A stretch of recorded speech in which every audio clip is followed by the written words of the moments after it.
Why are you still at work, Skylar? You're usually home by 5:15, and it's already 5:20. That's 5 minutes late. What are you doing sneaking around behind my back? Come home and prepare my dinner now. It's not gonna cook itself, you know. Honey, I'm heading to the car park now. I stayed a little late to finish up some work, but I'm all done now. I'll be home before you know it. Please be a little more patient. Yeah, I would be a fool to believe you. Come up with better excuses next time you're staying late to flirt with your male coworkers. You clearly don't have any sense of shame, do you? A promiscuous woman like you should have never become a wife in the first place. Honey, I'm confused. What are you talking about? I've never flirted with another man since we got married. You know very clearly that I would never do anything to hurt you or our marriage. Yeah, I already figured that you wouldn't admit to your sins. But it's understandable. The guilty flee when no man pursueth. That's what they always say. I guess honesty is not one of your family traits after all. Please, Thomas. I've already told you that I didn't do anything shady behind your back. Why don't you just believe me for once? Please don't accuse me of something so serious without any evidence to support your claim. Evidence? I don't need any evidence to claim that everything I said is true. I am the evidence. What were you thinking, wearing that skirt to work today? It was so short that I'm surprised you didn't flash everyone. Dare to tell me that you didn't wear that skirt to work today to tease the men in your office? Do you really think that's an appropriate attire for the office? You're not a child. You're a grown woman. Start acting like it. Thomas, honey, it's a totally normal pencil skirt, and it falls below the knee. My colleagues wear pencil skirts all the time to work, so why am I being told that I can't wear them? I mean, even my bosses don't have anything against it. Please don't be too harsh on me, Thomas. They are not bothered by your outfit because they are only interested in your body. The shorter you're dressed, the more they will enjoy looking at you. You are being used as a source of entertainment for the jerks at your office, you fool. Why do I always have to lay everything on the table for you like that? Next time, please use your brain to understand the situation better. Will you?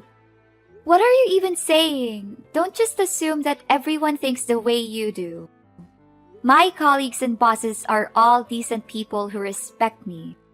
In fact, I believe they respect me even more than you do, Thomas. You should be ashamed of yourself for saying what you just said. Gosh, we've been husband and wife for nearly 3 years, and I'm still amazed at how naive you can be. They don't respect you. They're just seeing you as a doll to be played with and then discarded later on. Don't you see? I'm the only one who you can trust, and my love for you is unparalleled. Please don't say that, honey. My bosses and coworkers aren't anything like you said. I know you love me, honey, but you don't have to be too worried about the guys at my work. Most of them are already married, so there's nothing to be concerned about. Yeah, I know, but better safe than sorry. Anyways, I've already installed a GPS tracker on your phone, so I will know if you go anywhere other than your workplace or your home. I'm monitoring each and every one of your movements. That's why don't even attempt to go anywhere else without telling me firsthand. What? When did you do that? And why didn't you say anything to me? Don't you think it's already a little too much? Well, not very long ago, actually. But don't get me wrong. I just did it out of good intentions, you know. All I want is to watch over you and keep you safe. The world can be a dangerous place, and it's important to be vigilant and aware of the potential for danger. Well, but as you mentioned earlier, I'm a grown woman now. So I'm pretty sure that I know what I'm doing. I appreciate your good thoughts, but you don't have to be too protective over me like that, Thomas. To be honest, it makes me feel like you're invading my privacy. Invading your privacy? How dare you even say that to me? when you're the one who's constantly trying to hit on other guys? I'm just trying to protect you from all the possible threats out there. Especially the sickos who want to take advantage of your naivety. I know, but this is a little too much, baby. The other day, I even caught you checking on my mobile and web browser history. I reckon it happened not just one time. I agreed to let you know the passwords and have access to my devices in case of emergency. But please don't use that as an excuse to pry into my personal life. I appreciate your care and concern, but I need you to respect my privacy as well. So now I'm getting berated for trying to protect you? Well, maybe I should just neglect you like my friend John did to his wife. Now look where they are now. They're fighting in court because John's wife accused him of not taking enough care of the household and ignoring her feelings. And you're just here being ungrateful and taking my kindness for granted. Honey, I know you care about me and want to keep me safe, but I feel like you're trying to micromanage every little thing in my life. We're married, and we should be able to trust each other. I don't want to spend the whole day feeling like I'm being watched or tracked. So now you're calling me out for taking care of you, huh? You're accusing me of controlling your life. If I was trying to control you, you would be staying home 24/7 instead of walking around and talking down to me like this. What are you saying, honey? I'm talking to you with the utmost composure that I can have. However, don't you think it's a little unfair that you didn't even let me go out with my friends or colleagues? I'm not even allowed to go to family gatherings either. Why do you get to do all kinds of things you want and I don't? Hey, don't aggravate everything and try to guilt trip me like that. I never said that you couldn't go. In fact, it's you who chose not to do that. I didn't go because I knew you would bombard my phone with numerous texts and calls. I know you're coming from a place of love, but I need you to respect my boundaries too.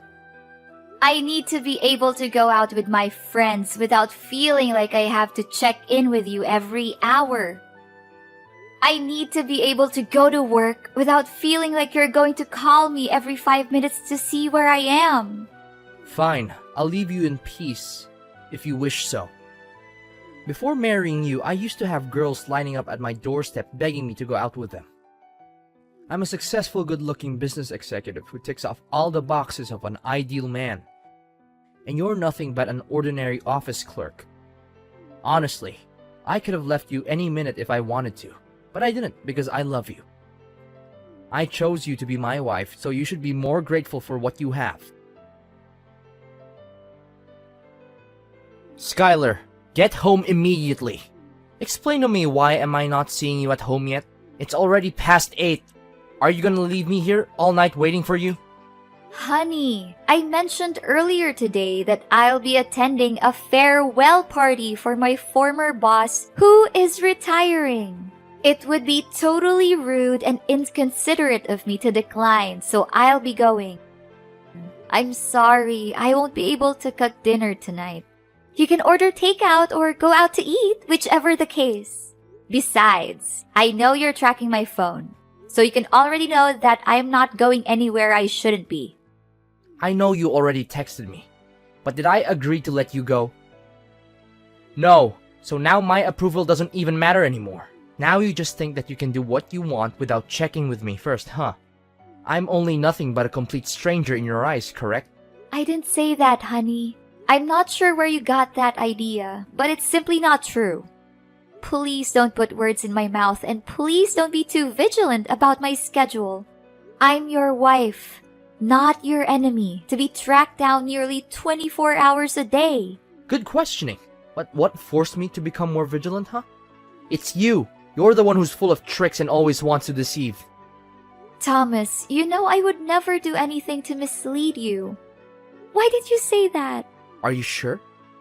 What about that time you tricked me by giving your phone to your coworkers, so that you can sneak away to your sister's house without me knowing about it. What? I didn't do that! Please don't accuse me of something I didn't do! You didn't do it? Are you sure? Do you want me to call that coworker over to our home so we can have a fair and square confrontation between the three of us? What's his name? Oh, Oscar, if I'm not mistaken. Judging by the look on his face, he's more than thrilled to help you cover your dirty deed. Need I send you a picture of you handing over your phone to Oscar as proof? How did you figure that out? Well, it's not that difficult. Really. I just hired a private detective following you everywhere you go. In fact, I've even bribed some of your coworkers to keep me updated about you. It's really quite clever if I do say so myself. Now you know it. So don't even think about doing anything stupid to deceive me again from now on. Thomas, I am a grown adult, and I know that I'm allowed to see my sister, parents, or any of my blood relatives without you checking in on me every few minutes. I am not a child, and I do not need to be monitored. I am well aware of my rights, and I have never done anything to violate them. Oh, if I'm not mistaken, you're raising your voice at me, huh? I guess you still remember what happened the last couple of times you played tricks on me. Please, don't remind me about it again, please. I guess the bruises on your neck are still visible. Nice try covering it with a high neck shirt, but you aren't fooling anyone. I must admit, you look even more attractive with that cut I made on your face. It's quite deep, don't you think? How about removing that first aid bandage on your face for people to see? I guess no other men would want to get near and flirt with you after seeing it. Please, you know I would go through a panic attack if you keep talking about it. I'm starting to feel hard to breathe already, Thomas. To be honest, I quite enjoy the way you resisted when I shoved your face in the sink full of water. You're quite a tough girl, aren't you? Thomas, your controlling and abusive behaviors are unacceptable and need to stop. If you think you've had enough of me, why don't you just file a divorce and walk out of our marriage already? You know I don't want to, and I can't do that. Of course you wouldn't dare divorce me. You know your parents would never forgive you. They'd give you a severe dressing down, and you'd probably never be allowed to set foot in their house again. And then where would you go? Living in a dumpster. I thought so. You're becoming more and more violent, Thomas. I am your wife, not a possession that you can control or torture whatever way you want. In fact, I am a human being with my own thoughts, feelings, and desires. I deserve to be treated with respect, not like a puppet that you can manipulate. Skylar, after all this, you still insist on denying my immense love for you. I can go to great lengths just to keep you safe from all the bad guys that surround you. Shouldn't you be happy about that? Listen, I know that I can be a bit overprotective sometimes, and I'm sorry for that. But it's only because I treasure you so much. I can't even imagine my life without you. So can you please just be a docile wife and do everything I tell you? Well, I'm happy that you're able to recognize your own mistake.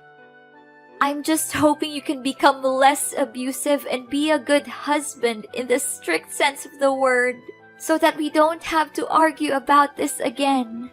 One more thing, please stop ringing up my phone. I'll be home by 10 p.m. Sure, you have my words, darling. You know I love you more than anything in the world. Skylar, you aren't working today, but you're not at home either. What is this all about? Explain to me right now, or else I won't promise that you'll be safe and sound when you get home. Thomas, don't you remember? My company organized a picnic today. I'm on my way to the picnic site to lend a hand in the preparations for the event.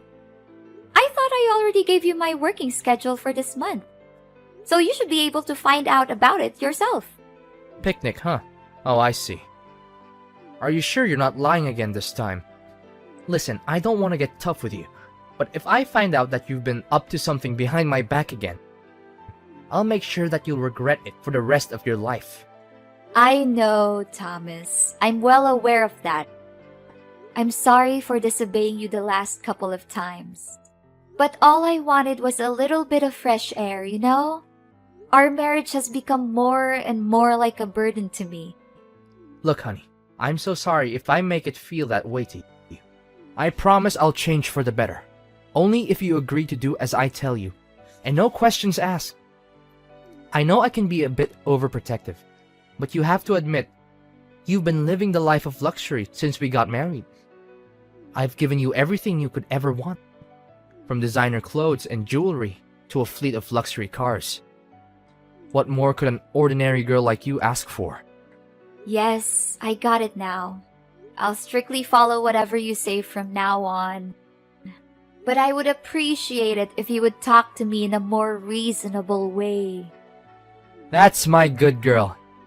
Yes, I promise to use only gentle and loving language when I speak to you from this moment on. Have a great time with your colleagues then. I will. Thank you. One more thing. Don't talk with Oscar. I know that he doesn't have good intentions towards you. In fact, his eyes were glued to your chest every time he looked at you, which even further claims that he's nothing but a perv. I only met him one time, and I already dislike him. Don't say such a thing about Oscar. He's a good person, honey. He helped me a lot of times with my work.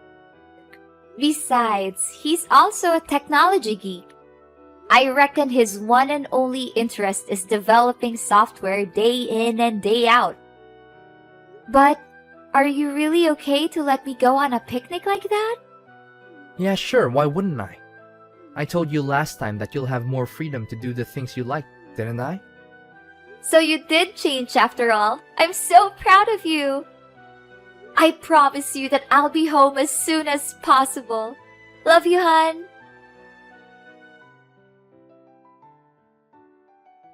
Skylar, you're not at the picnic area. You witch! You're going somewhere else. Guess once a liar, always a liar, huh? I knew that I could never trust a promiscuous broad like you. What are you saying, Thomas? I'm at the picnic site. Did you check your tracking app? How could I even trust that stupid app anymore? You're just gonna hand your phone to someone else and ask them to bring it along to the picnic site? I'm not that easy to fool. Don't even think about using that trick on me again. Well, last time you said that you bribed my coworkers so that they can inform you immediately if I make any suspicious activity.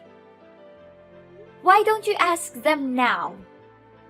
You even said that you even hired a private detective to keep an eye on me whenever I leave the house, correct? Just contact them and ask where I am now. But they're all claiming that you're at the location where the picnic will be held. They even sent me pictures of you as proof. Wait a minute. Did you give them some money so they can turn their back on me and take your side? I can tell for a fact that these people are definitely lying. Why are you so sure about that? Because I'm in your trunk, idiot. I have been tracking you off since the moment you set foot out of the house. What? You're in my car trunk? Are you out of your mind? How could you come up with such a crazy idea? It's you who forced me to do this. You leave me no choice. You're getting better and better at concealing your lies. The location you shared with me on the tracking app shows that you are at the picnic site, but my phone's location tracking indicates that your car is heading to a different direction. This can only mean one thing. You're lying to me, again! You handed someone else your phone to deceive me into believing that you're actually going to the picnic. But in reality, you are covertly absconding to engage in infidelity. Thomas, please think more rationally, will you?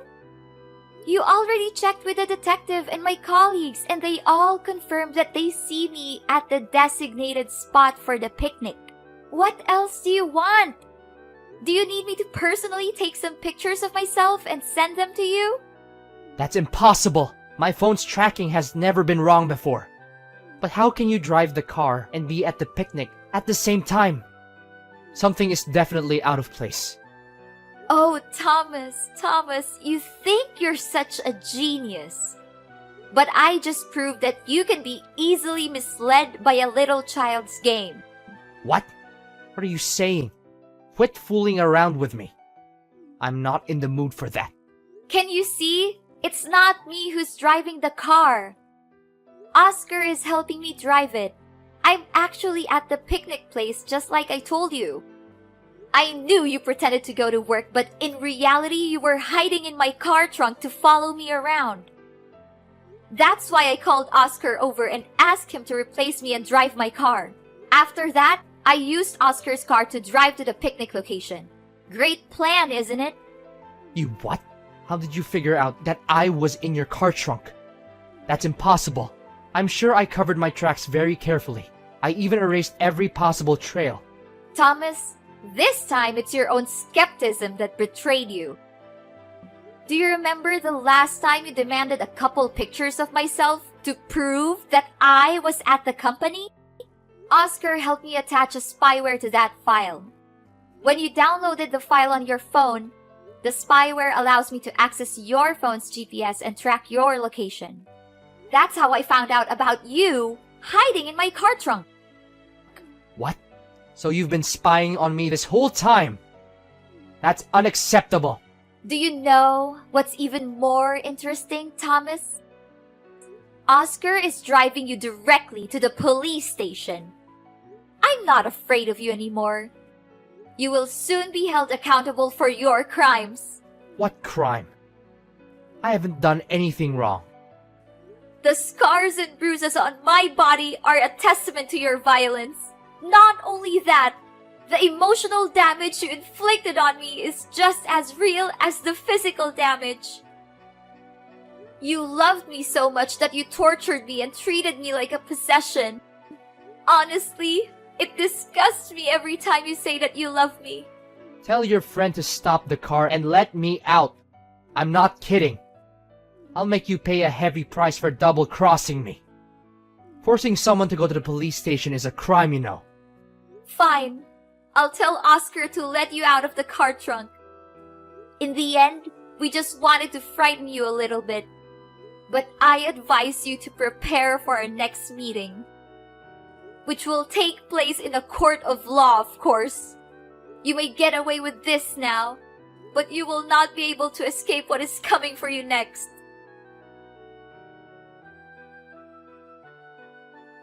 For a long time, Thomas was verbally and physically abusive towards me. I had tried to leave him several times, but he always found a way to manipulate me into coming back. With the help of Oscar, I finally gathered the strength to leave Thomas for good. I filed for divorce and pressed charges against Thomas for domestic abuse. The trial wasn't easy, but I was determined to tell my story. I testified about the years of abuse I had suffered, and I even showed the jury the scars that Thomas had left on my body. In the end, the jury found Thomas guilty, and he was sentenced to prison. After years of living in fear of Thomas, I am now completely free. Oscar has been a great help in my journey to heal from past trauma. He showed me how to open up again, to let go of Thomas' dreadful words and actions, which once haunted me every time I closed my eyes. I'm very pleased to announce that I am now happily married to Oscar. We have 2 children together, and we are a strong and loving family. I hope to become an inspiration to other survivors of domestic abuse, because I know firsthand that it is possible to overcome abuse and find happiness.